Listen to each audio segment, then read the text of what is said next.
అపోస్తలుడైన పౌలు భక్తుడు కొరింథీయులకు రాసిన మొదటి పత్రిక 3వ అధ్యాయము 2వ వచనము. అప్పటిలో మీకు బలము చాలకపోయినందున పాలతోనే మిమ్మును పెంచితిని గాని అన్నముతో మిమ్మును పెంచలేదు. మీరింకనూ శరీర సంబంధులై యుండుట వలన ఇప్పుడును మీరు బలహీనులై ఉన్నారు కారా? ప్రార్థన. యేసయ్యా, మీకు అనేకమైన వందనాలు, స్తోత్రాలు నాయనా. పరిశుద్ధుడా, నీతిమంతుడా, దయగలిగిన మా తండ్రి, మీ బంగారు పాదములకు నమస్కారములు నాయనా.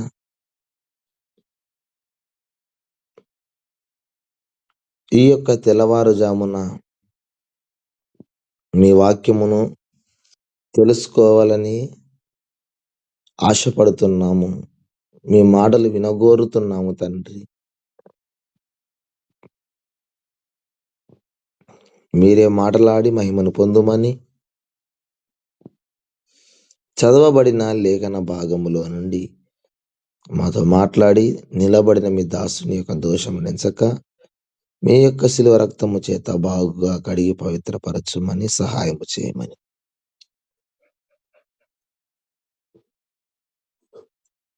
పౌలు భక్తుడు ఏ ఉద్దేశంతోనైతే మాటలు రాయించాడు తండ్రి,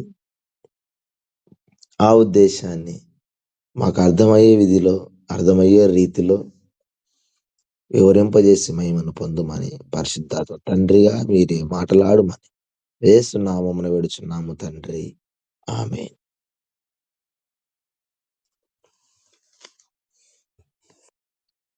క్రీస్తు ప్రభునందు ప్రియమైన దేవుని విశ్వాసులారా, కూడి వచ్చిన మీకందరికీ దైవనామమైన యేసుక్రీస్తు వారి యొక్క అనంత శక్తియుత నామమున సకల దైవాశీర్వాదములు మీకు అందరికీ కలుగును గాక. ఆమేన్. ప్రభువునందు ప్రియులారా, గత కొద్ది రోజుల నుండి దైవ సేవకుని యొక్క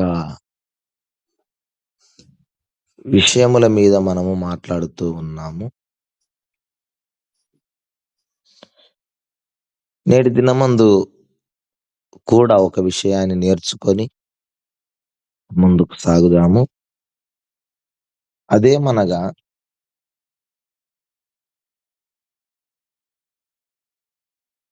కొరింథీ పత్రిక, మొదటి కొరింథీ పత్రిక 3వ అధ్యాయము 2వ వచనములో ఒక మాట చెబుతున్నాడు పౌలు భక్తుడు.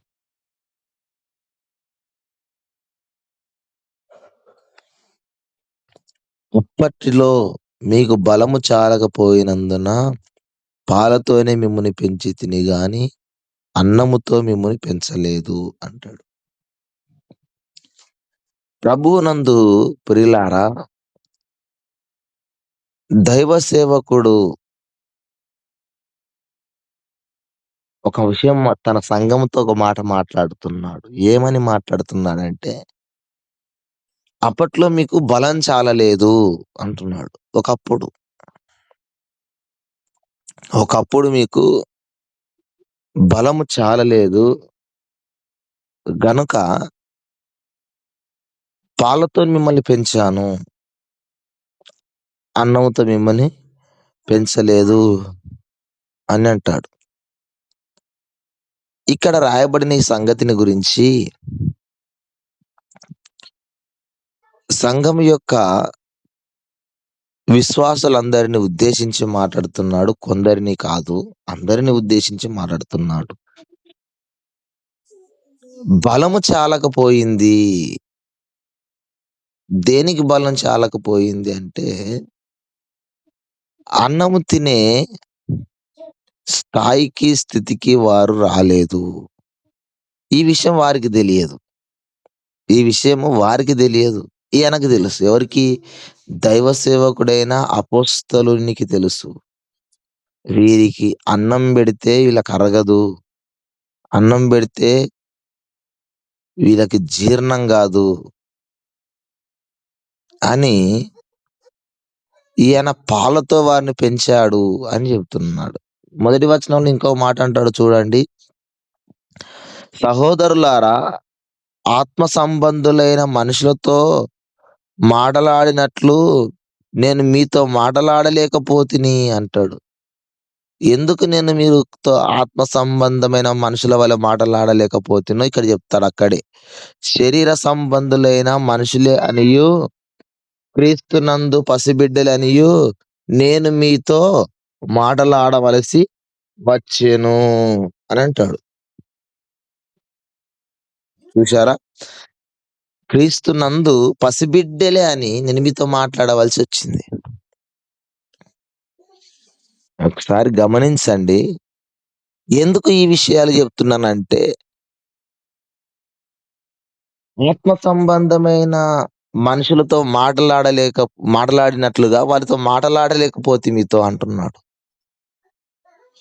ఎందుకు మాటలాడలేకపోయాడంటే, క్రీస్తునందు పసిబిడ్డలే. పసిబిడ్డలతో ఇంకేం మాట్లాడతాం? ఆత్మ సంబంధమైన విషయాలు ఏం మాట్లాడతాం చెప్పండి? ఎందుకు ఈ విషయాలు చెబుతున్నాడు అంటే, ఇక్కడ రాయబడిన వాటిని బట్టి చెప్పదలుచుకున్న సంగతి ఏమిటంటే, దైవ సేవకుడు సంఘము యొక్క పరిస్థితిని పూర్తిగా అర్థం చేసుకొని ముందు మాట్లాడతాడు. దైవ సేవకుడు సంఘం యొక్క స్థితిగతులను, సంఘ సభ్యుల యొక్క పరిస్థితులను, వారి యొక్క ఆత్మీయ అంతస్తును అంచనా వేసే మాటలాడుతాడు.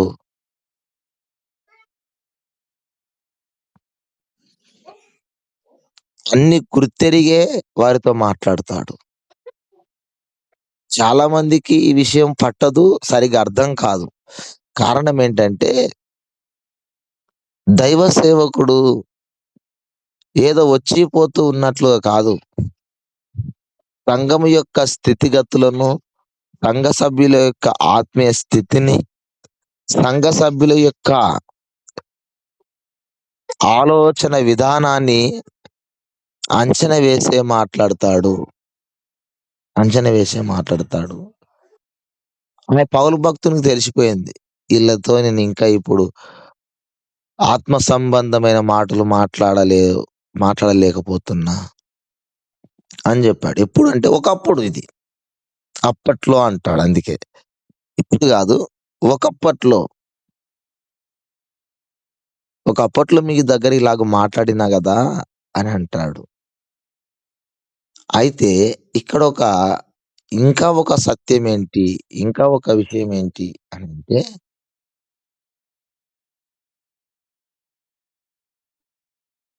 వారు దైవ సేవకుడు వారి పరిస్థితిని అర్థం చేసుకొని మాట్లాడినప్పుడు, అర్థం చేసుకొని అన్నం పెట్టనప్పుడు, అర్థం చేసుకొని పాలతో పెంచినప్పుడు, వారు వాటికి సహకరించారు.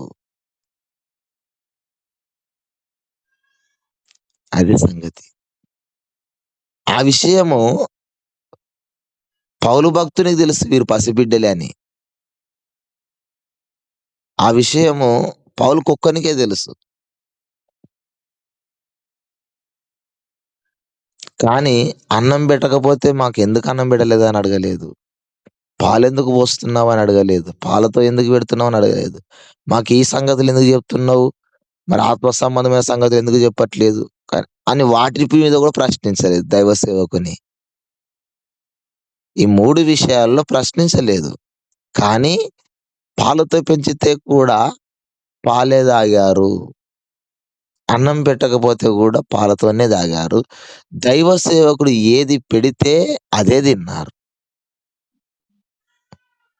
ఎందుకంటే దైవ సేవకునికి పూర్తిగా సహకరించిన వారు వీరు. దైవ సేవకునికి సహకారులు ఈ కొరింథీ వారు. దైవ సేవకునికి సహకరించారు ఈళ్ళంతా. ఇప్పుడు ఆయన పాలతో పెంచుతూ ఉన్నప్పుడు పాలు తాగలేదనుకో ఒక చిన్న కుమార్తె. తల్లికి పాలివ్వాలనుంది. కానీ బిడ్డ పాలు తాగట్లే. ప్రమాదమే గదా!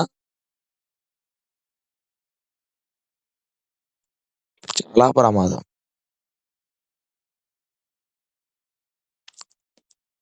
ఈ ప్రకారంగా, ఈ ప్రకారంగా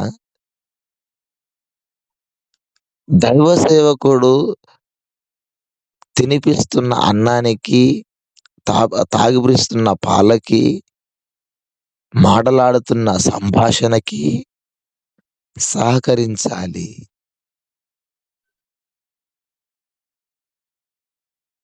సహకరించాలి.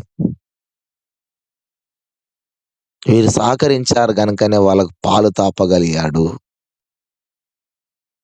సహకరించాడు గనుకనే అన్నం పెట్టలేదు మీరలాగున్నారంటే గూడా, అవును గదా! మా స్థితి అలాగున్నదేమో అని అనుకున్నారు తప్ప, ఇంకో విధంగా దానిని అర్థం జేసుకోలేదు. అందుకే అంటాడు 9వ వచనములో, మేము దేవుని జతపని వారమై యున్నాము. మీరు దేవుని వ్యవసాయమును, దేవుని గృహమునై ఉన్నారు. మీరు దేవుని వ్యవసాయం అయ్యున్నారు. మేము జత పనివారమై ఉన్నాము అని జెప్తాడు. దైవ సేవకునికి సహకరించే మనసు సంఘ విశ్వాసులకుండాలి. దైవ సేవకులకు సహకరించే మనసు ఉండాలి. సంఘ విశ్వాసులు దైవ సేవకుని అర్థం జేసుకోవాలి. దైవ సేవకుని మనసును, ఉద్దేశమును, ఆలోచన విధానాన్ని గమనించుకోవాలి.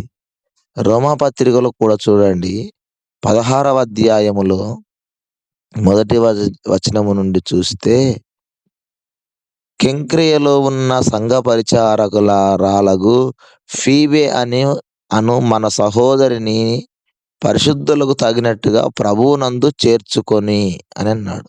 కెంక్రేయలో ఒక సంఘ పరిచారకురాలుంది. ఆమె పేరు ఫీబే. మన సహోదరి అని చెబుతున్నాడు. పరిశుద్ధులకు తగినట్టుగా ప్రభువునందు చేర్చుకొనండి ఆమెను. ఎందుకు చేర్చుకోవాలో చెప్తాడక్కడ 2వ వచనములో. ఆమెకు మీ వలన కావలసినది ఏదైనా ఉన్న యెడల సహాయము చేయవలెనని ఆమెను గూర్చి మీకు సిఫారసు చేయుచున్నాను. ఎందుకు మీరు ఆమెకేమైనా అవసరం ఉంటే సహాయం చేయమంటున్నాడు అంటే, ఆమె అనేకులకును పౌలను నాకునంటే పౌలే గదా అక్కడ మాట్లాడుతున్నది. ఆమె అనేకులకును నాకును సహాయురాలయ్యుండెను. చూసారా ప్రియులారా? సహాయురాలై యుండెను అని అంటారు. ఈ ఫీబే ఎవరికి సహకరించిందంటే, పౌలు భక్తునికి సహకరించింది. గనుక ఆమె చేర్చుకోండి. పరిశుద్ధులను ఎట్లా చేర్చుకుంటారో ఆమెను గూడా అట్లే చేర్చుకోండి ఫీబేని గూడా. ఏదైనా అవసరం ఉంటే గూడా చెయ్యండి. సహాయం జేయండి ఆమెకు. ఎందుకంటే నాకు సహకరించిందామె. మరలా ఇక్కడ కింద అదే మాట జెప్తాడు. సహకరించిన ప్రతి దగ్గర ఈ మాటుంటది. ఏ మాట? 3వ వచనము. 16వ అధ్యాయం రోమాపత్రిక 3వ వచనములో. క్రీస్తునందు నా జత పని వారైన ప్రిస్కిల్లకును, అకుల్లకును వందనములు చెప్పుడి అంటాడు. చూసారా ప్రియులారా? అక్కడదే చెప్పారు. దైవ సేవకునికి ఎక్కడైతే సహకరిస్తారో, దైవ సేవకుని యొక్క ఉద్దేశం ఎలాగ మారిపోతదంటే, నాకు జత పనివారు. సహకారం జత పని. జత అంటే ఒకటికి ఒకటి. ఒక వస్తువుకి ఇంకో వస్తువు ఉంటే జత.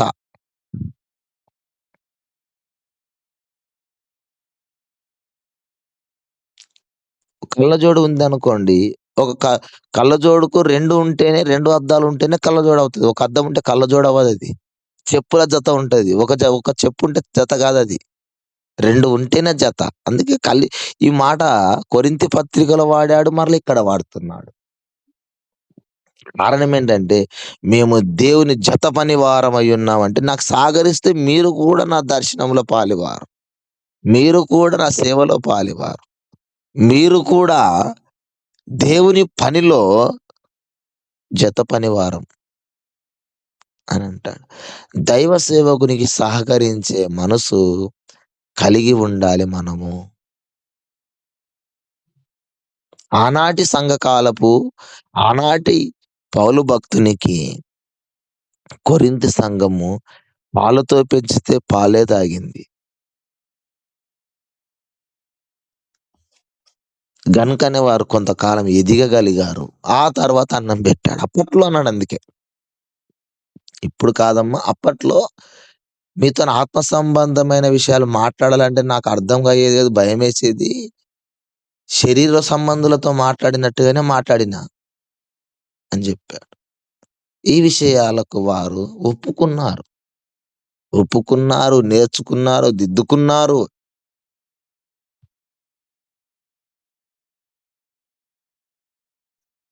కిందికొచ్చి ఏమంటారంటే, "మేము దేవుని జత పనివారము, మీరు దేవుని వ్యవసాయం" అంటాడు. దైవ సేవకునికి సహకరించిన ప్రతి ఒక్కరు కూడా దేవునికి జత పనివారు వీళ్ళు. దైవ సేవకునికి సహకరించిన వారందరిని దేవుడు ఏ కేటగిరీలో రాసుకుంటాడంటే, ఈళ్ళంతా జత పనివారు. కలిసి పని జేస్తున్నారు. ఈ జత దేవునికి ముఖ్యమండమ్మా. చూడండి, పౌలు, శీల, పౌలు, తిమోతి, ఏలియా, ఎలీషా, నయోమి, రూతు,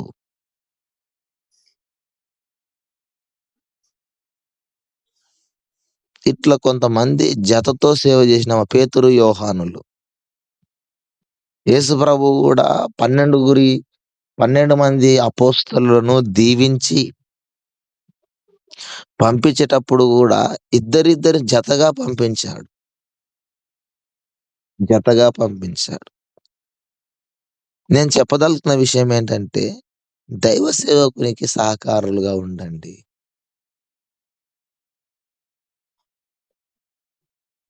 మీ వలన ఏదైనా సహాయము జేయవలసి వస్తే తోచినది చేయుడి అని అంటాడు.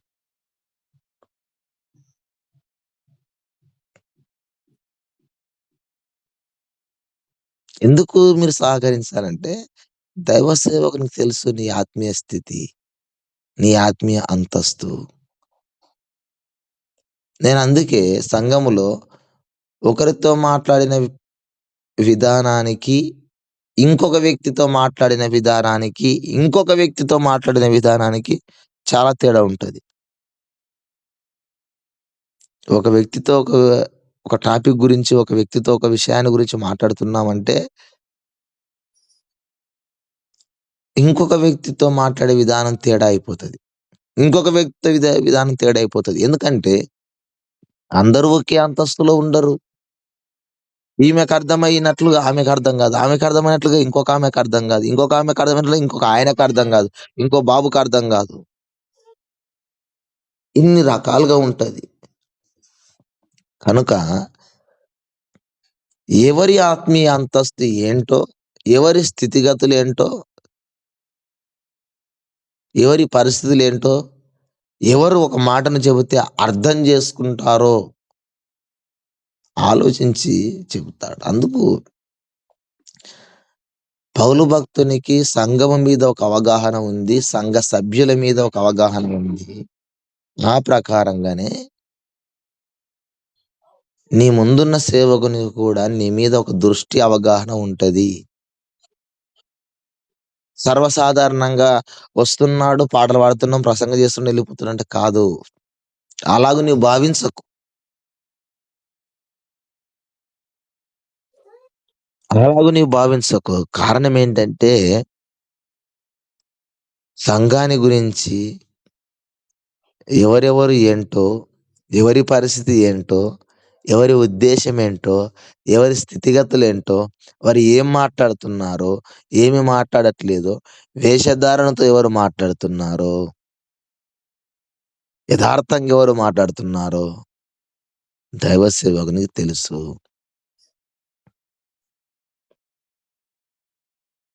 చెబుతున్న మాటలు ఎంతవరకు నమ్మదగినవో, ఎంతవరకు సత్యమైనవో దైవ సేవకునికి తెలుసు. పౌలు భక్తునికి తెలిసే గదా! వీళ్ళకి అన్నం పెడితే సరిపోదని పాలు వేసి పోశాడు, పాలతో పెంచాడు. ఆ ప్రకారంగానే నీ ముందున సేవకుని విషయంలో కూడా నీవు అభ్యంతర పడకుండా ఆమోదించుకొని ముందుకు సాగి వెళితే మంచిది. నీవు చూస్తున్నది, నీవు అనుకుంటున్నది చాలా తక్కువ. కానీ సంఘ బాధ్యత, సంఘము గురించి ఒక దైవ సేవకుడు అహర్నిశలు ఆలోచిస్తా ఉంటాడు. రాత్రింబగళ్ళు ఆలోచిస్తా ఉంటాడు. ఎవరెవరి పరిస్థితి ఏంటి అని ఆలోచిస్తా ఉంటాడు.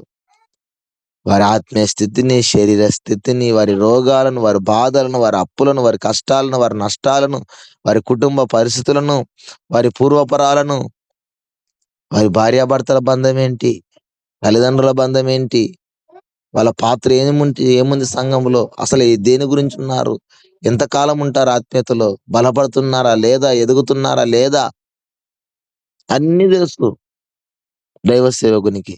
గనుక దీనికి మనం చేయవలసిన పని ఏంటంటే సహకరించడమే.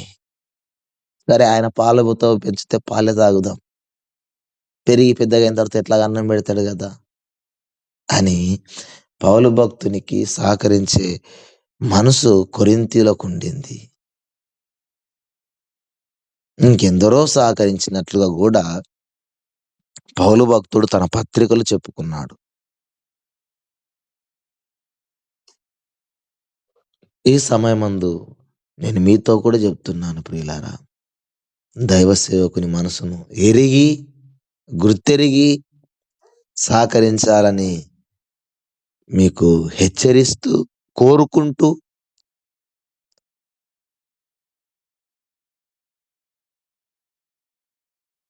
ఎప్పుడైతే నువ్వు మౌనంగా సహకారానికి పూనుకుంటావో అప్పుడు నీ స్టేటస్ మారుతుంది.